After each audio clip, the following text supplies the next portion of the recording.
J'espère en tout cas que vous allez bien, que vous avez passé une très bonne semaine.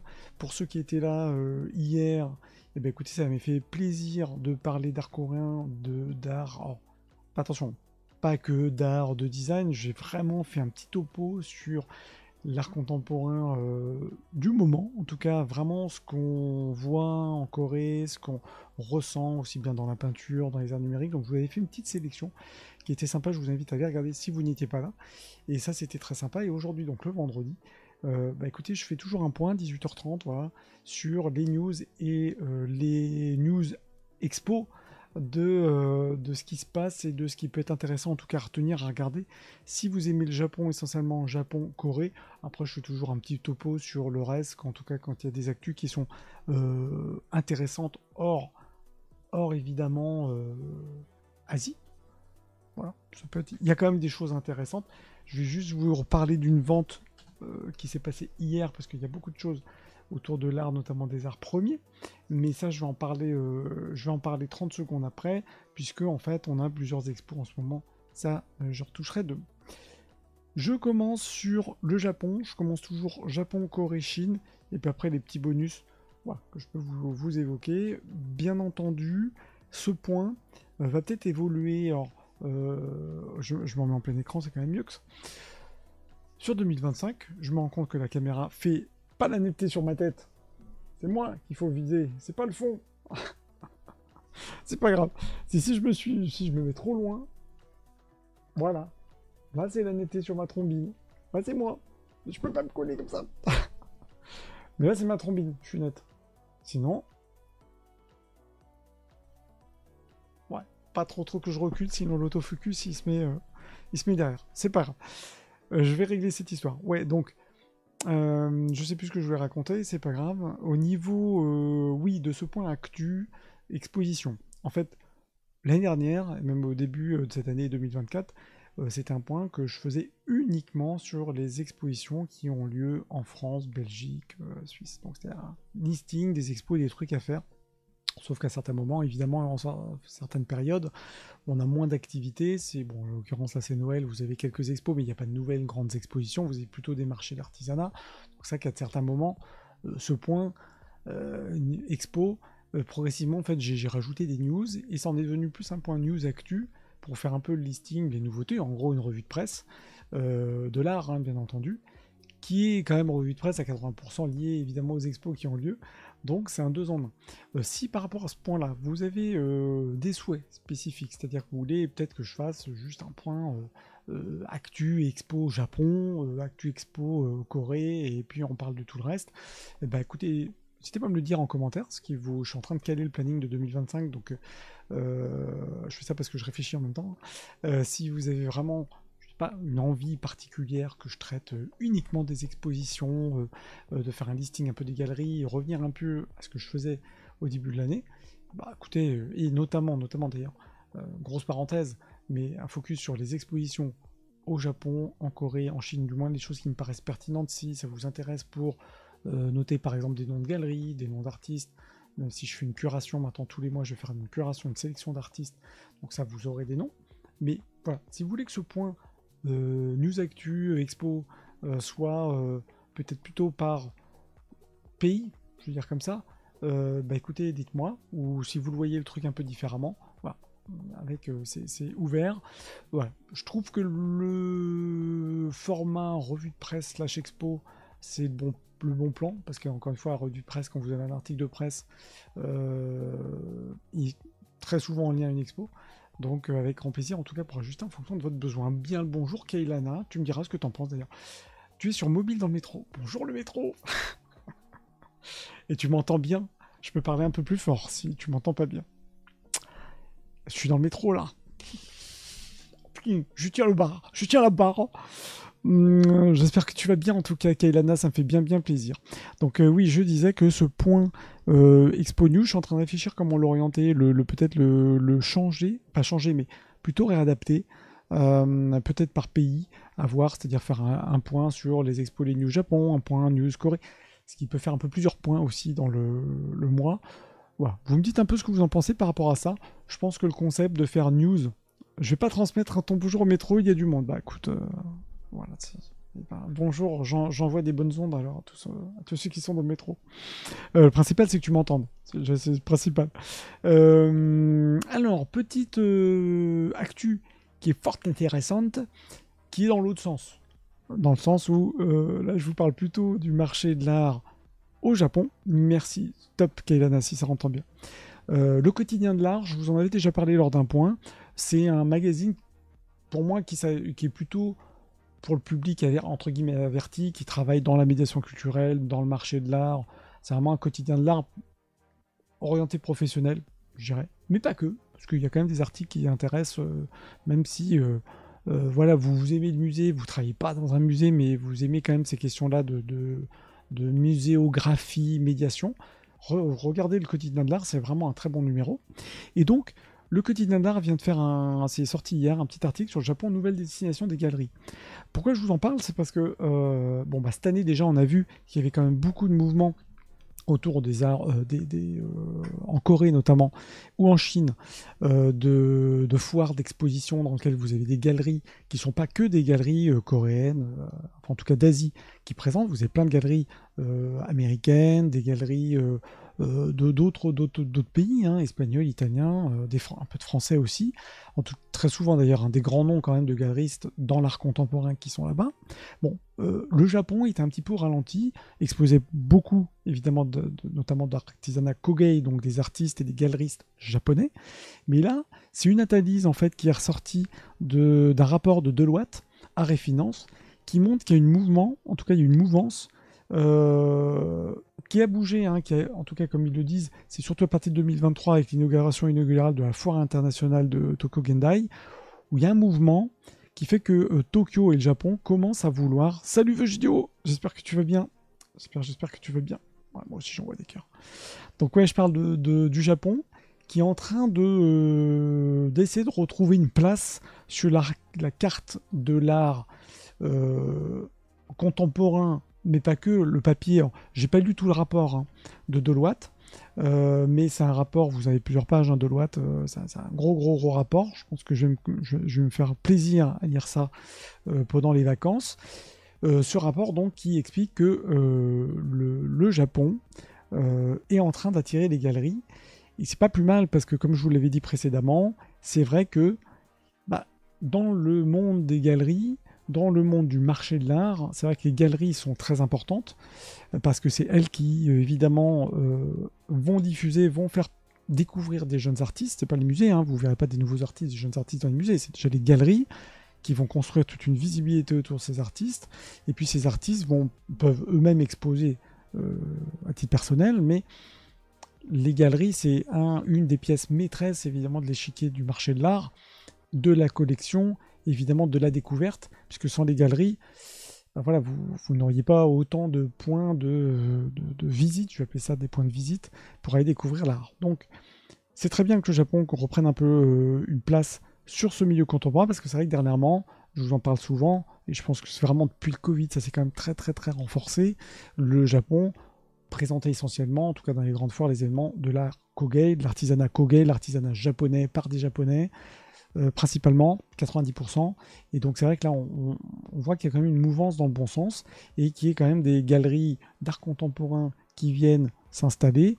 Je pense qu'ils veulent tout simplement faire le pendant à Busan, à la Corée, qui voilà, dans le viseur toujours pareil 2030 et qui va vraiment appuyer même très fort sur l'art contemporain. Et ça c'est quelque chose que je suis vraiment en train de suivre. Pour vous qui êtes ici, ça ne change pas grand-chose. Tout l'intérêt, c'est plutôt que moi je me dis, c'est que des galeries qui sont peut-être français, qui vont aller là-bas, potentiellement ils vont identifier aussi des artistes contemporains et donc qui vont présenter là-bas, mais aussi éventuellement faire venir ici en France. Donc c'est très bien. Ça fera un marché qui va être un petit peu plus, qui va peut-être mettre plus en avant les artistes contemporains japonais, voilà, qui sont aujourd'hui pas très mis en avant, comme hier quand je parlais notamment de l'art contemporain coréen, où là on a des artistes qui sont pour certains reconnus mondialement, ce qui n'est pas le cas du Japon où c'était encore et c'est trop japonais même. Voilà. Bon, en tout cas c'est mon point de vue extérieur, mais je ne suis pas le seul à avoir ce même point de vue. Donc voilà, donc ça on en reparlera de toute façon, c'est bon signe en tout cas pour vous, c'est bon signe pour nous. Quand on va au Japon, on va avoir plus d'expos et c'est tant mieux. Autre news qui va bien, je reviens en France, hein, c'était un peu une news à l'aparté celle-là. Verlaine et le Japon. Vous avez une exposition, donc je vous dis, hein, ce point, c'est un point news, expo, donc quand j'identifie des news de la presse, une revue de presse qui vient me parler d'art, et ben, comme je le dis très souvent, c'est lié à une exposition. Et donc là, on est sur une exposition. Alors ce genre d'expo, c'est vraiment les expos qu'on voit au Japon, très thématiques, et en l'occurrence sur pardon, Verlaine et le Japon. C'est à voir jusqu'au 28 février 2025. C'est c'est à Metz, pardon, c'est à la maison de Verlaine. Et je trouve que c'est intéressant puisque ils expliquent qu'ils relatent la réception internationale de Verlaine, l'exposition à la maison de Verlaine, de la rencontre avec l'artiste vidéaste et plasticien japonais Isao Yamada, est née l'idée de se pencher sur la vénération de la poésie française au Japon, et en particulier l'engouement pour la poésie de Verlaine. C'est intéressant parce que vous savez, je vous ferai un live sur le haïku. Et on parlera de la poésie au Japon. Et je trouve que Isao Yamada, cette exposition, alors je ne vais pas faire le rapprochement avec le haïku, mais ça montre bien comme une tendance évidemment littéraire au Japon. Et ce qui fait que ce rapport avec Verlaine, moi, me paraît tout à fait intéressant. Une poésie quand même faite de douceur, faite de langueur, de mystique, d'impression. On se rapproche quand même des sensations qu'on peut aussi retrouver. Ah oui, le haïku, ce serait bien. Ouais, c'est prévu pour la rentrée. Je vais faire le live sur le haïku. Et Verlaine, finalement, ça m'intéresse aussi. Et je suis en train de me demander si Verlaine, il n'aurait pas fait peut-être un petit peu de haïku, ou cette relation dans l'autre sens avec le Japon et Verlaine, mais aussi Verlaine et le Japon. Donc ça peut être vachement intéressant. S'il met encore un lien entre nos nations, il y a une curiosité réciproque. Exactement. Donc j'ai découvert ça complètement par hasard. Je ne sais pas si je pourrais y aller. Faut dire que Metz, c'est pas tout à fait à côté. Mais je vais essayer d'avoir un peu plus d'infos. Et je suis très très curieux quand même de voir cette expo. Ou du moins d'en avoir des briques. C'est jusqu'au 28 février. Donc ouais, super sujet. Hein. Vraiment, c'est vrai que c'est super sujet. Peut-être qu'il y a eu, je vous mets, hein, c'est sur le Républicain Lorrain. Je vous mets le lien si vous voulez vous le mettre en favori. Keilana, tu l'auras, puisque Keilana est dans le métro. Tu l'auras dans le chat. Tu pourras te mettre en favori, mais j'en reparlerai de toute façon. En tout cas, ce sujet, je trouve hyper intéressant. J'avance. Japon, on a sur nippon.com. Vous savez, c'est un grand portail d'actu. C'est pas mal, hein, ce qui est fait quand même. Les sujets sont assez bien traités, je trouve, sur Nippon. Captivé par l'éclat du métal, Osumi Yukie, trésor national vivant. Donc, c'est une artiste qui est une incontournable, elle est née en 45, qui est une incontournable vraiment du Koge. Je reviens pas dessus. Pour tous ceux qui me découvrent. Qui dit c'est qui lui, qu'est-ce qu'il fait, qu'il raconte de quoi, c'est quoi ça Koge, il s'appelle Koge, c'est quoi? Non, le Koge c'est un mouvement d'art, d'artisanat d'art japonais, l'artisanat même d'excellence avec vraiment un effort de matériaux, de techniques, des objets qui sont pour la plupart usuels, donc utiles. Ça peut être comme ici, on peut voir un vase, mais ça peut être aussi des objets purement décoratifs. C'est ce qu'on appelle le Koge. Dans ta to-do, yes, dans ta to-do. Donc c'est vraiment, je parle vraiment d'un nom ici, et cet article, je trouve vraiment très bien parce que voilà, les noms, les profils comme ça d'artistes, et on n'en parle pas souvent. Dans ma petite tête, j'ai quand même le magazine Koge, hein, je vous ai dit, Koge.fr, que j'avais mis un peu en stand-by cette année, complètement volontairement, parce que j'avais aussi d'autres priorités. Mais là, l'objectif, c'est vraiment, limite toutes les semaines, d'avoir au moins un profil sur un artiste, un artisan du Koge. Et en l'occurrence, Sumiyuki, c'est vraiment un grand nom. Je vous laisse aller regarder Nippon. Il n'y a pas de guéguerre entre les médias, hein, qui parlent de Japon. Plus on est de fous, mieux c'est, parce que comme ça, il y a plus de monde qui peuvent rentrer aussi en contact avec l'artisanat japonais et puis découvrir un truc et se dire, c'est quoi ce truc? Bon, très rapidement, je vous laisserai lire l'article, mais c'est une artiste qui a travaillé, et qui travaille, hein, pardon, toujours, le métal par un procédé notamment de thermosoudage, c'est-à-dire qu'elle va travailler différentes parties. Thermosoudage, vous comprenez que c'est de la soudure, et elle va marteler le métal. En tout cas, le métal va être travaillé pour moi, j'ai l'impression, hein, qu'il est travaillé comme de la céramique laquée. C'est des pièces qui sont vraiment très belles. Le côté un petit peu métallique là, que vous avez, ça c'est purement Koge. C'est vraiment des trucs que vous ne voyez que là-bas. Et elle va travailler, par exemple ici, nuage de bon augure, un vase martelé en argent. Ça a été exposé notamment à l'exposition Koge du Japon. Voilà, c'est un très très grand nom. Et je trouve que Osumi Yukie, c'est un des noms qui vous fait vraiment comprendre ce qu'est le mouvement Koge. Clairement, c'est ça. C'est la technique, de la délicatesse. C'est une esthétique très fine, très... comment dire, il n'y a pas de chichi. Et c'est vraiment de l'artisanat d'art. Voilà, c'est tout ce que je peux dire. Et donc vraiment, quand on sait que c'est martelé hein, et soudé, vous vous dites qu'il y a quand même du travail. Donc voilà, cette petite dame qui, l'air de rien, bah, vous fait des pièces juste incroyables. C'est voilà, moi c'est vraiment ce qui me plaît là-dedans et ce qui m'épate. Je parle même pas de prix, je parle même pas d'objets de collection. Là, on est sur des objets qui... Alors, la valeur, vous mettez plusieurs zéros derrière, mais c'est quelque chose qui est assez dingue. Donc voilà, un très bon article sur nippon.com. Et puis, comme je vous dis, de toute façon, moi, mais on va en faire plus sur Kogai aussi.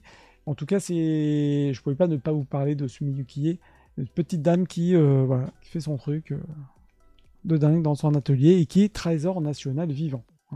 Je pourrais faire un petit topo là-dessus sur les grades, vous savez, au Japon, sur les grades d'artisans et d'artistes, puisque le Japon aime beaucoup avoir pas que le Japon, hein, mais d'avoir des titres comme ça attribués, qu'on a nous aussi, hein, avec l'Académie, etc. Mais voilà, trésor national vivant, vous êtes le summum du summum, quoi. Donc je ferai ça. Ah oui, ce serait bien aussi. Ben écoute, je ferai ça avec peut-être vous lister quelques noms comme ça dans les artisans de trésors nationaux vivants.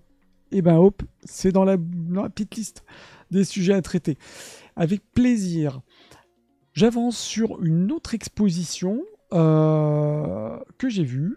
Statut spécial. Ouais, c'est statut. Ben, je ferai un live là-dessus. Comme ça, on expliquera tout court les différents statuts de trésors nationaux Co. Hein, avec grand plaisir. Je vous prévois ça pour la rentrée, les amis. Autre exposition que je conseille. Alors là, on est jusqu'en mars. Donc, on a Verlaine à Metz et à Belfort. Et ben, vous avez une expo aussi intéressante. Regard sur le monde flottant. Le monde flottant, vous voyez ce que c'est. Edo. Je pourrais faire un sondage. La collection d'estampes japonaises de Camille Lefebvre, qui est donc évidemment une sélection d'estampes, comme vous pouvez le voir peut-être ici déjà, qui va compter du Hokusai, du Toyokuni, Kuniyoshi, Utamaro, Hiroshige, etc., etc. Vous allez me dire c'est du classique, c'est de l'ukiyo-e, c'est les estampes d'Edo, donc principalement 19e, je ne suis pas sûr qu'on ait du 18e. Par sculpteur et collectionneur Camille Lefebvre. On a aussi des éléments d'armement, Katana Tsuba. Ça me plaît, vous savez. J'ai pas la ref. Edo. Non, mais Edo, et puis après... t'as pas la ref, non, mais Edo, et puis après Meiji, en fait. Non, le monde flottant, c'est l'ukiyo-e, évidemment. Et donc, fin Edo, Meiji, on est dedans. Une estampe, je sais pas, c'est pas un truc avec du papier, des tampons, non, c'est pas ça. Je dis ça, hein, je sais pas. Ukiyo-e, le monde flottant. Il y avait, attendez, je regarde en même temps parce que vous savez, il y avait une exposition. Sur l'exposition du monde flottant, c'était cool, c'était pas au musée Guimet, bon, il y a plusieurs années, hein. C'est qu'il y avait Bonnard le Japon, bon, pif paf pouf. Non, parce que il y avait une expo en 2017 là-dessus, qui était intéressante. Bon, bref, vous savez de toute façon que l'ukiyo-e, hein, c'est du Edo plus Meiji, c'est le monde flottant. Ce qui est intéressant là-dedans, de toute façon, c'est la sélection. Et moi, ce qui me plaît aussi, c'est Camille Lefebvre. Alors, Camille Lefebvre, je vais vous montrer aussi, pour information, hein, les œuvres. Alors, je sais pas si Kailana, tu pourras le voir si tu es dans le métro. Je crois qu'il y en a eu plein d'expos sur ce thème en plus. Ouais, le monde flottant, c'est sûr que là, il y en a eu des palettes et des palettes. Bon, après, c'est effectivement un thème classique. Bon, moi, ce que je trouve, c'est que Camille Lefebvre, il a fait beaucoup de... Voilà, beaucoup de commandes, hein, Camille Lefebvre. C'est un sculpteur qui faisait des commandes, vous savez, des commandes publiques. 53-33, hein, donc voilà, guerre 14-18, il a connu. Voilà, c'est quelqu'un qui compte beaucoup, en tout cas dans le paysage, hein, dans le paysage urbain, mais pas que. Hein, il a fait aussi des sculptures, hein, des vases, il a fait des bronzes aussi Tiens, je vous montre un des bronzes, si je peux vous montrer. Ça, c'est plus pour votre info. Je sais pas, c'est une photo que j'ai sur Facebook. Je regarde, vérifier. Non, sa photo est pourrie. Il a fait des vases. J'essaie de vous montrer un truc, mais... Ah, il a fait des médailles aussi. Des bustes. Est-ce que c'est... Oui, voilà, bustes. Les bustes. Les bustes sont aussi connus. Hein. Je peux pas vous mettre ça en grand. Bon, c'est pas grave. Il est où? Il est là. Voilà. Des choses assez classiques, hein. Enfin, c'est quand même quelqu'un qui savait... c'est clairement quelqu'un qui savait sculpter. Hein. Donc, on est dans un classique. On est sur un artiste classique. Enfin, en tout cas, qui était dans sa période. Et qui a eu une passion pour le Japon. Alors, je n'ai pas étudié cet artiste. Donc, ce qui serait... Je suis en train de bouffer mes mots. Intéressant, c'est de voir comment il a peut-être pu appliquer des thèmes japonais dans ses œuvres.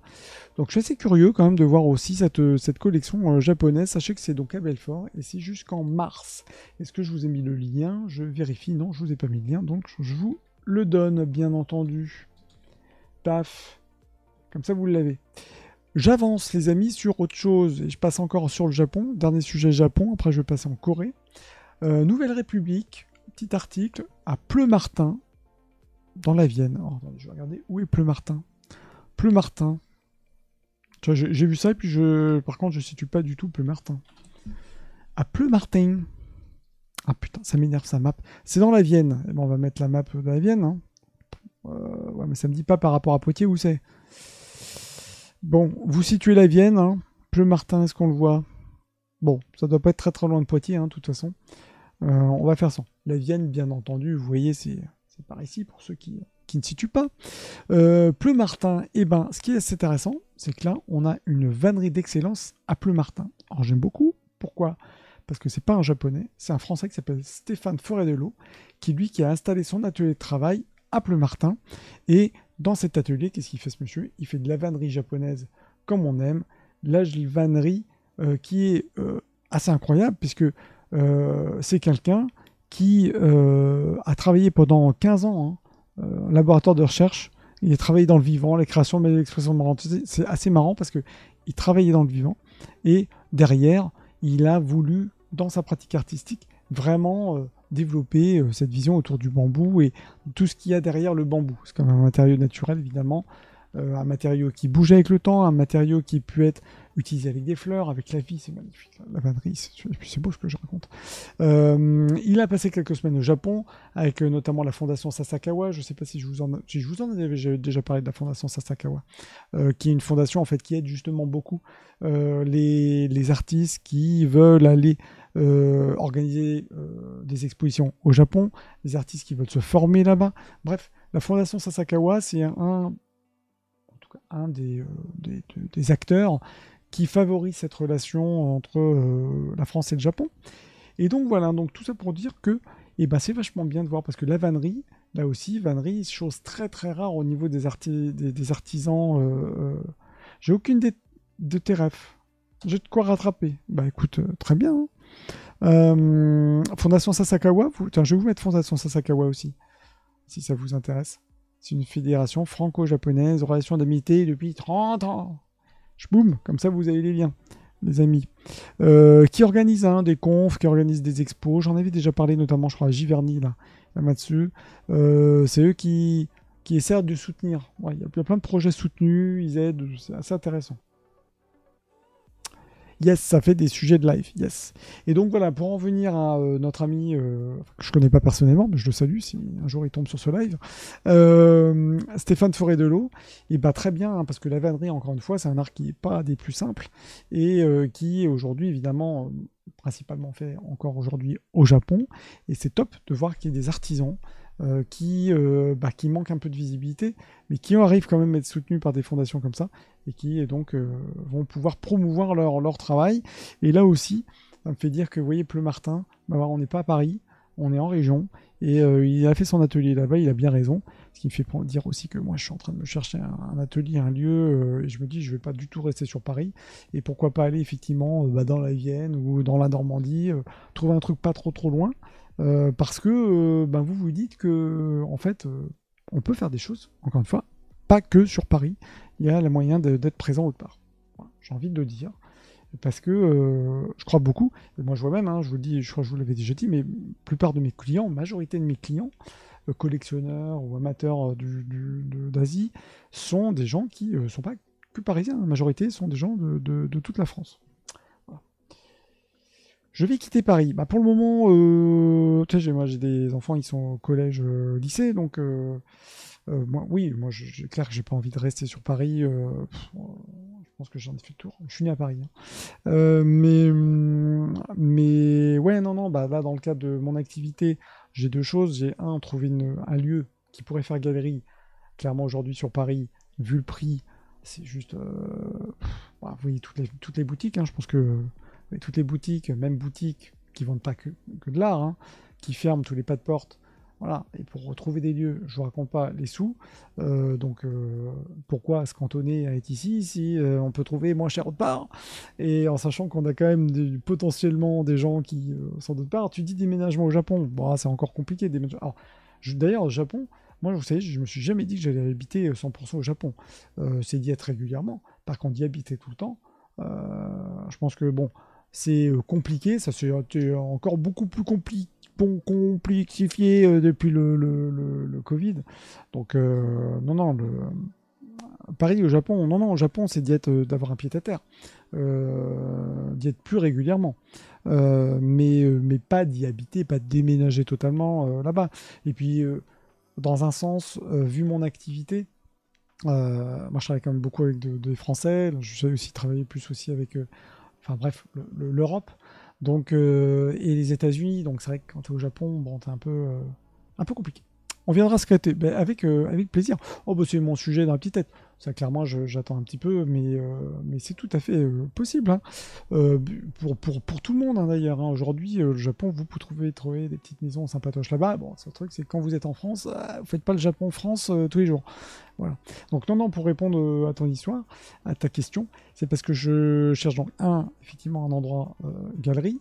Et puis deux, je cherche un endroit d'atelier, ça c'est pour mon activité photo, donc ça c'est mon autre casquette, j'en parle pas très souvent ici, plutôt artiste, où là je cherche un atelier où j'ai besoin de faire de la photo très grand format, et donc pareil, atelier ici c'est juste impossible à trouver, quoi. Donc voilà, vous savez tout, presque. Donc si vous avez des bons plans, allez dans les 2 heures autour de Paris, 2 heures autour de Paris, je suis pas contre de trouver quelque chose. Donc voilà, vous savez tout. J'avance sur mon histoire. En Corée, la popularité du sur-mesure. C'est pas un petit article, ça me permet de vous parler d'un site qui est quand même très très connu, qui est KBS World French. Donc KBS, vous savez, KBS c'est quand même la grosse chaîne, une des grosses chaînes, parce qu'il y a quand même plusieurs en Corée, qui a pour particularité de proposer, peut-être que vous ne le savez pas, mais maintenant vous le savez, qui propose beaucoup de contenu dans les langues diverses, dont le français. Et donc vous avez KBS World en français, donc vous n'êtes pas obligé de savoir lire le coréen. Si vous voulez bosser votre coréen, vous pouvez, vous mettez en coréen, mais vous avez une partie française où vous avez de l'actu de Corée, pour les amoureux de la Corée, qui vont vous permettre je vais lire ton message après, qui vont vous permettre de vous tenir au courant des news sans forcément traduire du coréen, etc. Et sur ce site, et ben vous avez plein de contenus. Vous avez des contenus certes d'actu, mais des contenus liés à la musique, des contenus liés à la culture, à Liu, la culture coréenne. Vous avez plein de choses, plein de sujets. Franchement, je vous invite à aller regarder. Et là, je vais juste faire un petit topo sur une petite actu, la popularité du sur-mesure, qui explique, vous voyez, un terme de la culture coréenne, comme vous en avez aussi au Japon, hein, le terme Gyeoltagu, qui désigne le concept d'apporter sa petite touche personnelle à des produits que vous achetez dans le commerce. Donc ça peut être par exemple d'ajouter des stickers, de rajouter de tisser, de faire de la broderie. Bref, c'est assez intéressant. Et donc vous voyez, ce site va vous faire des petits mots comme ça que vous pouvez retrouver, donc qui se retrouvent dans l'art, donc je trouve que c'était sympa. Voilà. Donc comme ça, vous pouvez regarder KBS. KBS, vous avez du contenu. Tu me dis, ils sont plus forts, ils sont plus intéressés que les Japonais, c'est intéressant, ça leur va bien. C'est vrai, c'est vrai. Je peux pas, on peut pas dire le contraire. D'un point de vue créatif, création, c'est vrai que un petit peu plus de liberté dans le monde coréen. Même, tiens, je vous le dis, hein, même, bon, moi je regarde toujours Naver, donc c'est mon moteur de recherche, c'est ma page de recherche. Naver, si vous regardez les actus, même je parlais l'autre jour avec mon pote sur les webtoons, notamment dans le travail d'illustration de webtoons que vous avez. Je ne sais pas si vous consommez, vous regardez un peu des webtoons, mais vous avez une diversité dans le travail illustratif, vraiment d'illustration, de dessin. Il y a des choses évidemment diverses et variées au Japon, mais c'est vrai que là, au niveau de cet univers, il y a des trucs de dingue, de vrais univers graphiques qui touchent même à la BD à certains moments. C'est vrai que, bon, voilà, faut dire encore une fois, la Corée, c'est pas le Japon, c'est pas du tout les mêmes pays. On n'est pas sur un pays insulaire aussi, mais c'est intéressant de voir les deux. J'ai deux amours, hein, c'est les deux. Hein. Donc voilà. Attends, tu m'avais mis un autre message. Qu'est-ce que tu m'avais mis comme message? Même en Ile-de-France, je suis surpris des prix des fois en Ile-de-France. Ah ouais, non, mais c'est affolant. C'est affolant. Soit pour des boutiques, alors, vraiment je salue le café qui a ouvert à Enghien-les-Bains à côté d'Épinay, parce que il a ouvert un café, librairie, il fait un petit peu de conférences 100% Japon. C'est vraiment courageux de faire ça à Enghien, qui n'est pas forcément un coin le plus visité par le public. Voilà, donc il est d'Enghien. Donc je trouve que ça c'est super. Mais voilà, il faut des fonds. Et il faut des fonds. Et si c'est pour payer, attendez, des boutiques pour vous dire, hein, je ne sais pas si vous êtes au courant, mais un pas de porte, une petite boutique pour faire quoi que vous voulez, hein, vendre des cacahuètes, faire du thé, une petite librairie ou boutique d'art sur Paris. Je dis une boutique, allez, 20, 25 mètres carrés, 30 mètres carrés. Vous avez déjà, vous savez, le pas de porte, le bail qu'on achète. Je vous dis ça, peut-être que vous en foutez, mais enfin, c'est pour vous rendre compte que aussi quand vous venez sur Paris, en Ile-de-France, que vous voyez plein de boutiques fermées, sachez que les pas de porte aujourd'hui, c'est-à-dire pour pouvoir travailler dans cette boutique, proposer quelque chose, c'est entre 150 000 pour 20 mètres carrés, 30 mètres carrés. Vous imaginez par rapport à votre surface d'appartement, hein, voilà, par exemple. Allez, 20-25 mètres carrés plutôt, c'est entre 150 000 et 200 000 euros, rien que le pas de porte, rien que le droit d'aller dans cette boutique. En moyenne, c'est ça. Et en plus, donc, voilà, sauf si vous les avez sur votre compte en banque, ça, c'est pas de l'argent que vous avez vous, puisque c'est de l'argent que vous donnez, vous ne pourrez récupérer que quand vous redonnerez votre boutique. Donc, vu la situation économique, bah forcément, tous les gens qui ont pris leur pas de porte il y a plusieurs années, qui, avec le Covid, avec la situation économique qu'on connaît, doivent plier, parce que vous avez quand même ça, plus les loyers, évidemment, qui vont être entre 1500, 3000, voire plus. Généralement, sur des surfaces comme ça, on est quand même autour des 2000 euros sur Paris. Donc, vous devez sortir, allez, minimum 150 000 plus 2000 euros par mois. Bah voilà, vous avez trois quarts des boutiques qui ne peuvent pas tenir et qui ne peuvent pas créer des choses. Donc, vous voyez, c'est vraiment problématique. Et c'est parce que tout ça, vous savez pourquoi? C'est parce que c'est pas plafonné. Donc, vous avez plein de boutiques qui, malheureusement, mettent les clés sur les portes. Et c'est trop dommage. Et c'est plutôt remplacé pour beaucoup par des pop-up stores, des boutiques temporaires qui vont être louées. Parce que pour le propriétaire, enfin, c'est pas le propriétaire, c'est celui qui va être capable d'utiliser ce lieu, pour lui, il va déjà pas payer beaucoup. Ou sinon, vous avez des ongleries, des trucs comme ça. Les baux temporaires, c'est pas mal comme idée.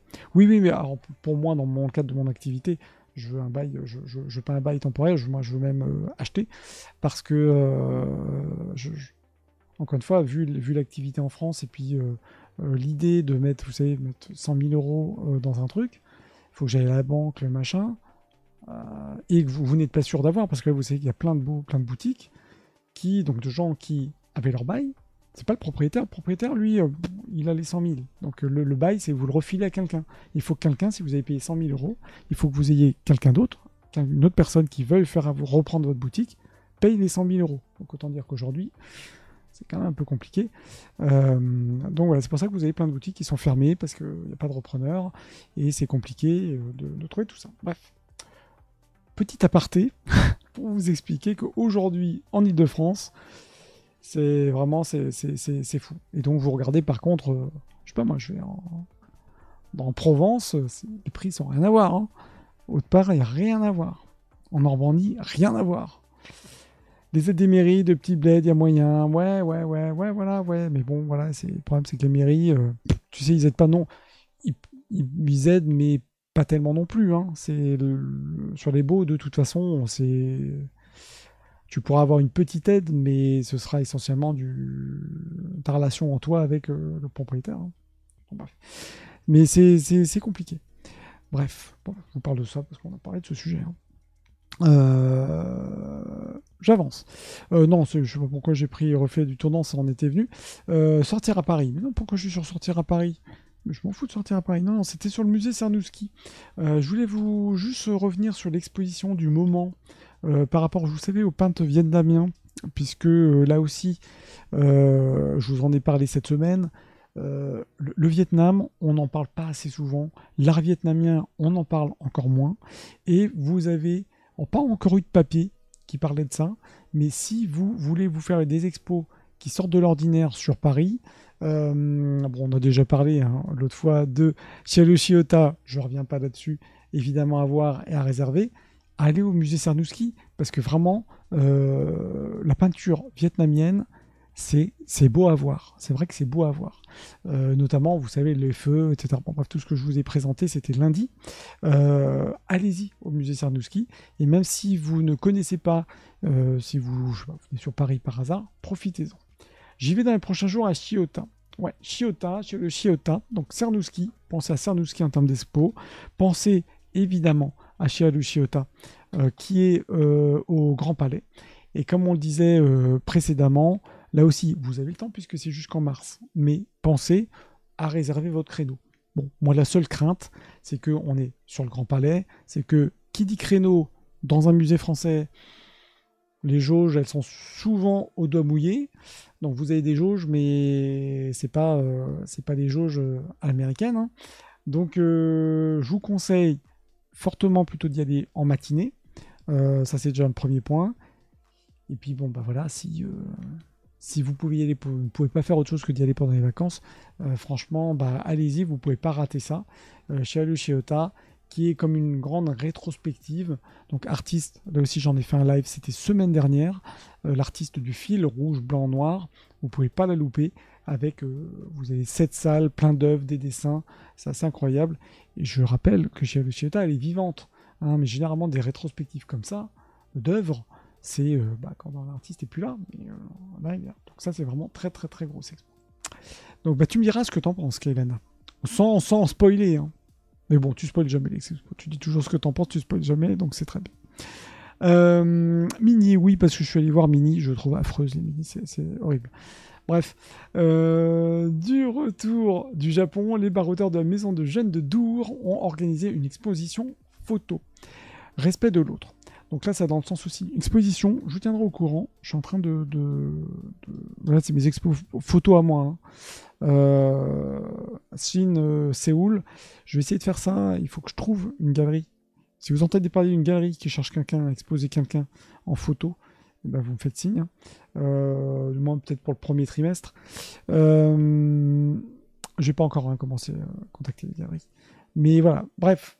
Vous avez une expo de photos, donc à Dour. Alors c'était le 21 octobre, 1er novembre. Mais on s'en fiche. Notez-vous le truc. C'est simplement pour vous dire que là aussi, des expos de photos, il n'y en a pas beaucoup. Et que surtout des expos de photos qui ne sont pas forcément sur des thématiques autres que l'Asie. Quand c'est pas autour de Japan Expo, il n'y en a pas tellement. Alors évidemment, on a le bal. Je vais reparler du bal après. Moi, ce que je trouve qui est bien dans cette exposition qui a eu lieu, j'espère hein, qu'ils vont le refaire, c'est que c'était surtout des jeunes qui mettaient présentaient leurs photos.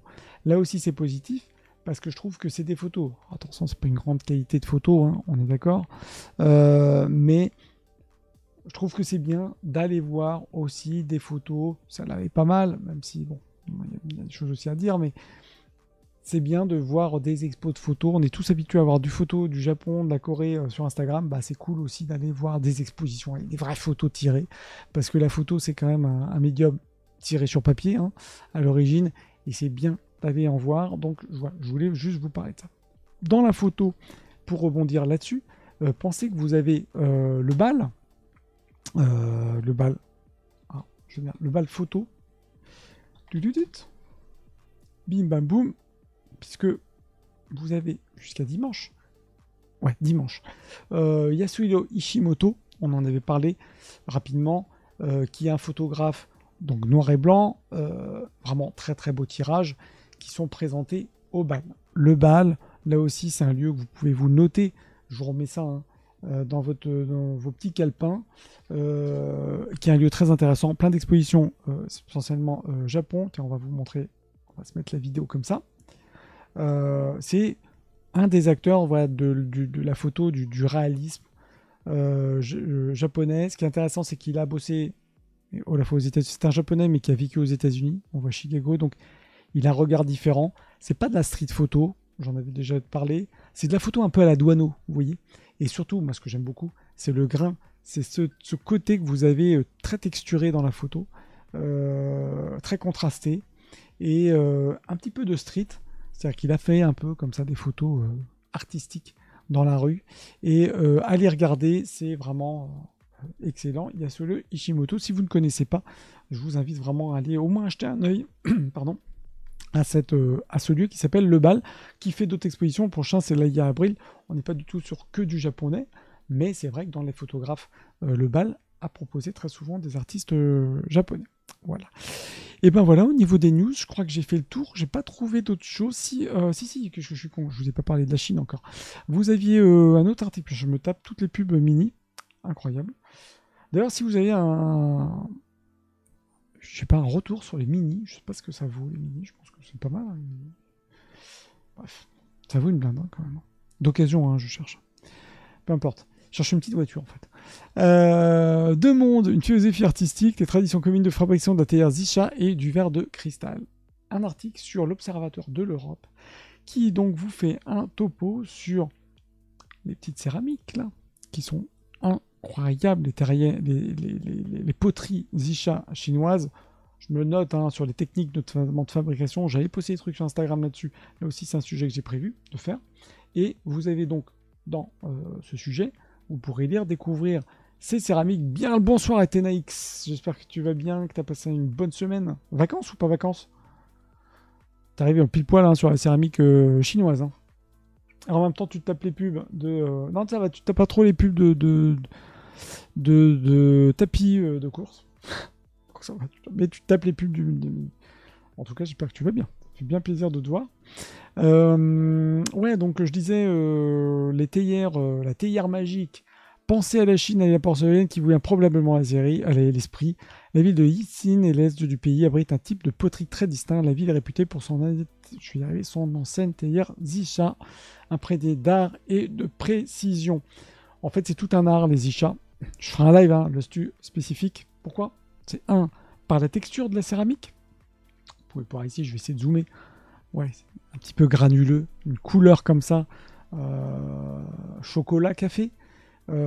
Et surtout, en fait, ce qui est la particularité, c'est qu'il y a un travail dessus, un peu de calligraphie sur la poterie, qui est évidemment d'une finesse à la chinoise, puissance 1000. Et ce que j'aime beaucoup dans cet article, c'est que vous allez avoir un rapport entre la céramique et le travail du verre. Et là aussi, je trouve que c'est assez intéressant. Pourquoi? Parce que, oui, on a des techniques qui sont pas tout à fait les mêmes, le verre de cristal, pardon, qui sont pas tout à fait les mêmes, mais les deux vont se compléter. Et je trouve que c'est assez intéressant cette approche qu'on voit évidemment beaucoup plus souvent au Japon. Donc là, c'est aussi un point qui me donne l'idée, en tout cas, de vous faire un live là-dessus. Je vais bien, merci, je reviens de Corée. Oh, travail malheureusement. C'était trop beau, c'était ton premier voyage? T'étais où en Corée? Où c'est que t'étais donc? Vas-y, tu vas nous faire rêver là. Ding dong, vas-y. Tu vas me dire que t'as fait un tour et que c'était trop bien. Ah ouais, franchement. J'ai fini mais mon topo sur les news. Liungno. Ah bah si, j'ai Liungno. Tiens, je vais parler de Corée, je vais terminer là-dessus. J'ai oublié de parler de Corée. Avant que tu me dises si c'était ton premier voyage et où c'est que tu étais donc, je parle rapidement de Liungno. Donc Liungno, j'avais fait un live l'année dernière. Ça serait peut-être bien que je vous refasse un live là-dessus, sur ce grand nom évidemment de l'art coréen, Liungno. Liungno, rapidement. J'ai une prof coréen qui avait travaillé avec lui. qui est vraiment quelqu'un de très intéressant, qui dans son art a amené la Corée de la calligraphie à l'art abstrait. Et Lee Hong-no est notamment connu, bah voilà, calligraphie, par exemple, vous voyez là, eh bien, vous imaginez déjà que c'est calligraphié. Et puis il va faire plein de petits personnages. Et de ces petits personnages, il en a fait des grands tableaux avec plein de petits personnages qui deviennent des tableaux où on voit plus de calligraphie, où il a fait des choses comme ça, où on va mixer les symboles un peu, encore une fois, dans l'esprit calligraphique. C'est, je trouve, alors c'est de l'abstraction, c'est pas figuratif, et en même temps, c'est très coréen dans l'approche. Lee Hong-no, c'est incroyable. Peut-être que je referai un live sur lui, étant donné que nous avons une exposition qui arrive, qui commence tout juste. Merde, il est où mon lien? Lee Hong-no, voilà. Qui commence tout juste et qui ouvre ses portes. Alors, malheureusement, c'est à Séoul, donc c'est pour ça que je voulais savoir si tu n'étais pas à Séoul. Moi, je pense que tu étais passé à Séoul, à TNX, parce qu'on a cette grande exposition qui a lieu là-bas, qui dure jusqu'au 30 juin, les amis. Voilà. Donc, comme j'ai quand même l'intention de repartir en Corée là en avril, mars, vous savez ce que je vais faire si je suis là-bas et que je vais vous faire l'expo Lee Hong-no. Voilà, si vous avez la chance d'y aller, je vais lire ton message. Voilà. T'es allé, c'était la première fois en Corée. Seoul Gyeongju. Ah, ça j'aime ce que tu dis là. Busan Suncheon, Busan, Jeonju. Oh là là là. Alors, dans tout ça, qu'est-ce que t'as préféré? Et t'es allé quoi? T'es allé voir l'expo Lee Hong-no? Bah, c'est pas possible, elle a commencé hier. Tu me diras, non, c'est pas possible. C'est pas possible. T'es allé à Séoul. Bah, peut-être que tu l'as vu, hein. Si t'étais hier, t'as sûrement dû voir l'expo Lee Hong-no. Mais t'as peut-être vu le musée Lee Hong-no, puisqu'on a donc à Séoul le musée Lee Hong-no, de ce grand nom. Voilà. Mais vraiment, moi, ce que j'aime beaucoup dans Lee Hong-no, c'est que ça touche aussi un peu ce que j'en sens moins, hein, certains artistes street art en France. Donc on a plusieurs artistes qui ont fait aussi des formes comme ça un peu calligraphiées, donc de personnes. Hein. Et c'est ça que j'aime beaucoup. J'irais peut-être faire un rapprochement quand même à certains moments. De Lee Hong-no, il a fait des grands trucs. Hein. Entre Lee Hong-no et le street, ça pourrait être intéressant. C'était au même endroit une autre expo. Ah oui, c'est vrai qu'il y avait Van Gogh. Mais oui, grosse expo Van Gogh, j'avais vu passer. Et yes. Et ça t'a plu? Ah ouais, bah ouais, grosse expo. Bah c'est ça, hein, la magie aussi des musées en Corée. Hein. Il y a quand même beaucoup de choses. Et parmi les villes que tu as pu voir, est-ce que tu... Là, tu as peut-être un truc qui t'a marqué plus que... En plus, on avait... Ah oui, il y a le Festival de Lanternes. On va en parler de tout ça. Est-ce que tu as une ville qui t'a plus marqué? C'est bon, tu me diras, ça va être difficile. Mais comme c'était un premier voyage, bon, Séoul, ça marque. Mais pour un premier voyage, qu'est-ce qui t'a le plus plu? Les petites villes plus historiques, donc Gyeongju ou Suncheon. Mais bah ouais, hein. Gyeongju, c'est fort hein, quand même.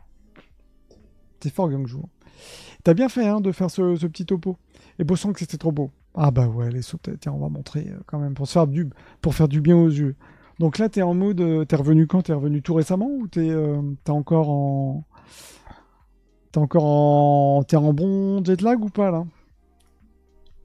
Je montre quand même Bossang. Hein. Bossang, c'est ici. Je vous montre la carte quand même. Hein. De la Corée. Gyeongju de l'autre côté. Vous avez Seoul, Busan. Et vous avez ici Suncheon. C'est magnifique. Bah, je pense que le prochain, prochain séjour, je descendrai par ici. Et oui, pardon, je montrais Bossang, c'était pour montrer les plateaux de thé. Tac. Oh là là, dingue.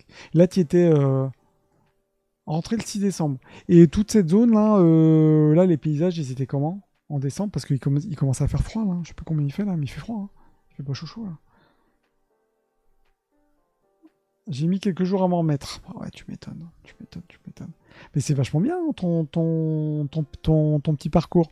Et là, la question, même vraiment, ça c'est même pour ma pomme, les paysages comme ça du sud, novembre-décembre, t'as trouvé que c'était comment?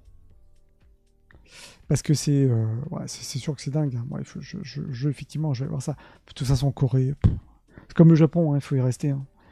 T'as tellement de trucs, t'y vas, t'y retournes, tu vois pas assez. Même nous, on est allé Jeju. Cette année, j'étais allé à Jeju. Bah, Jeju, une semaine, tu peux faire plein de trucs. Trop de chance, il y avait des érables rouges. Oh là là là là. D'où jusqu'au début décembre. Après, ça s'est refroidi. Ouais.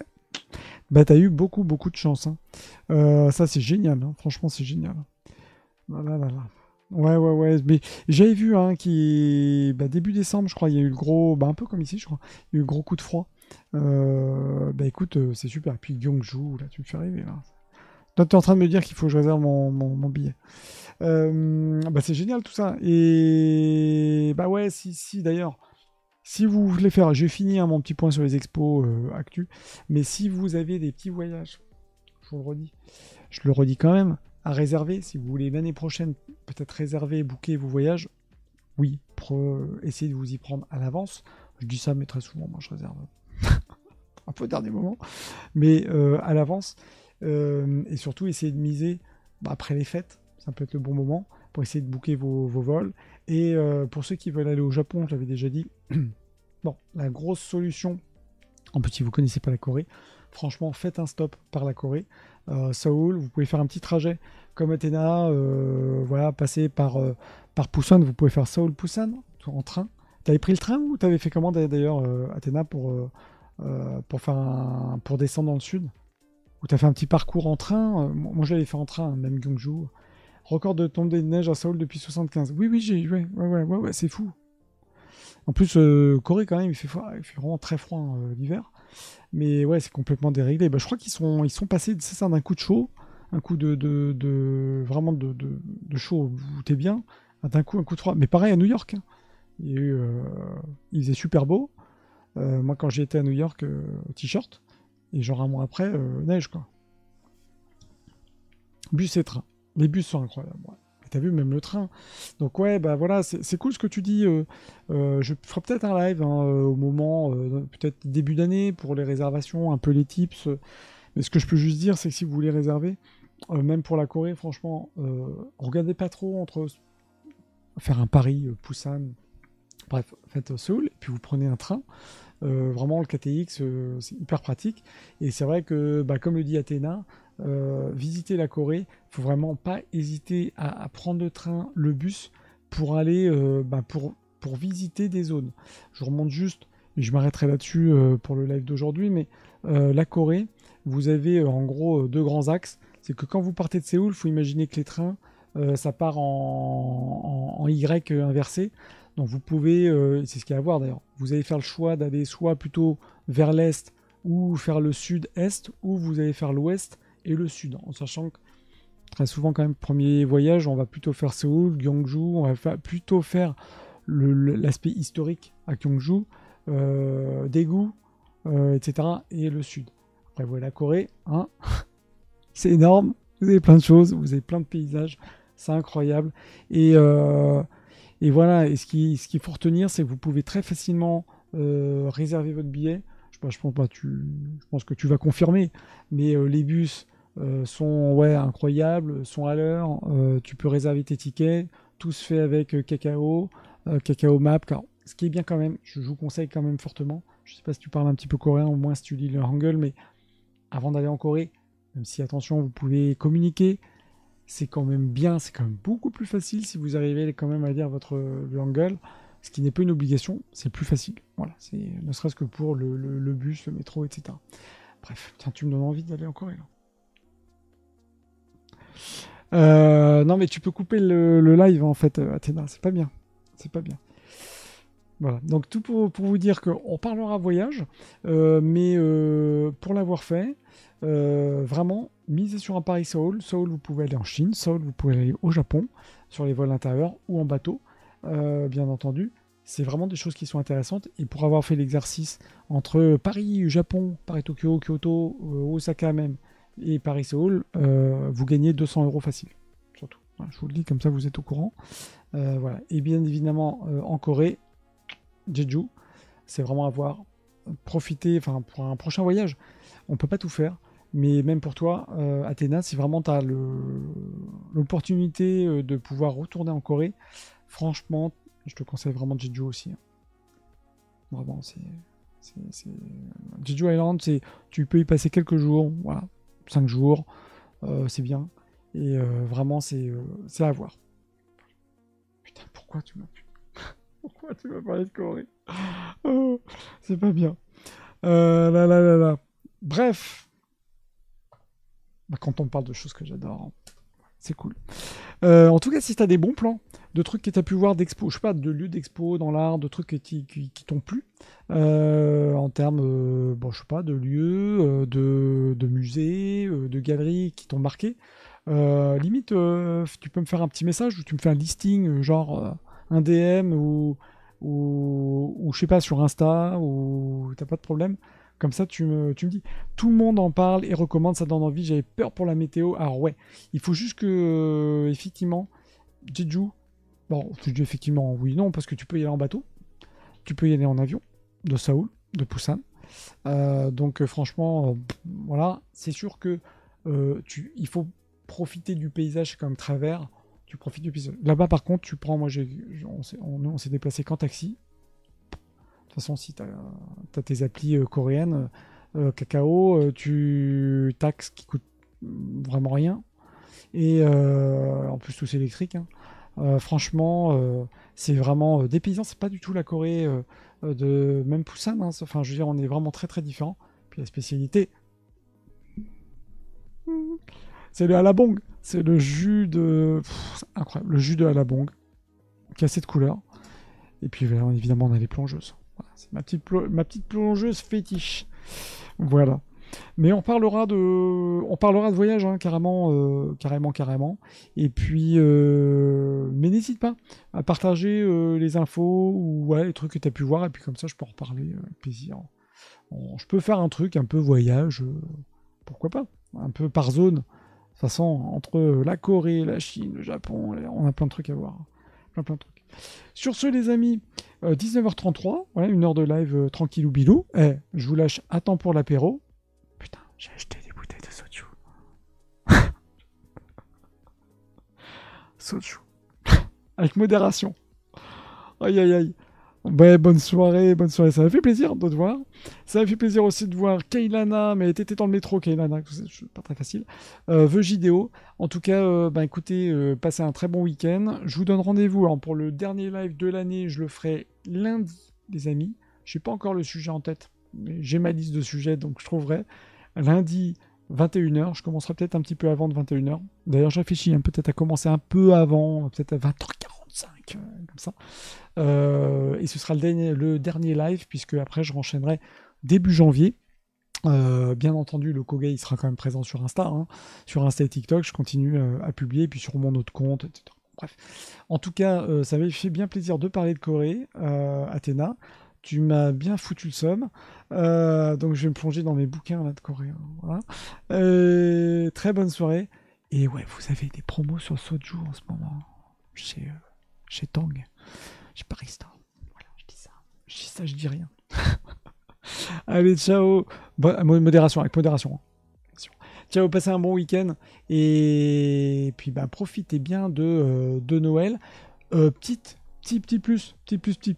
Si lundi, vous voulez que je fasse un truc un peu spécial, Noël, genre idée cadeau dernière minute, cadeau un peu Asie. J'avais déjà fait une sélection un peu, mais si vous voulez, sélection bouquin, sélection cadeau dernière minute, que ce soit un live comme ça, vous me faites un signe dans les DM ou sur Insta ou sur Discord ou voilà. Si c'est un thème qui vous, un truc genre dernière minute, vous savez pas quoi offrir, sur quelqu'un qui kiffe un petit truc d'artisanat ou aller chercher, voilà, on peut faire un truc comme ça aussi.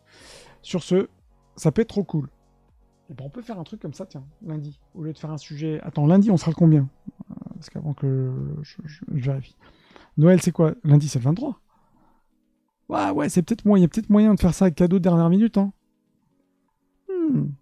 On va faire ça. Petit cadeau dernière minute, on va faire ça. Lundi. Comme ça donnera des bonnes idées. Top. Allez, Corée et Japon, hein, attention, hein, pas que Japon. Allez, bonne soirée, bon apéro, bon week-end. Et puis bah, pour ceux qui reviendront peut-être pas lundi, je vous souhaite d'ores et déjà de très bonnes fêtes. Ciao et bonne soirée. Ciao, ciao.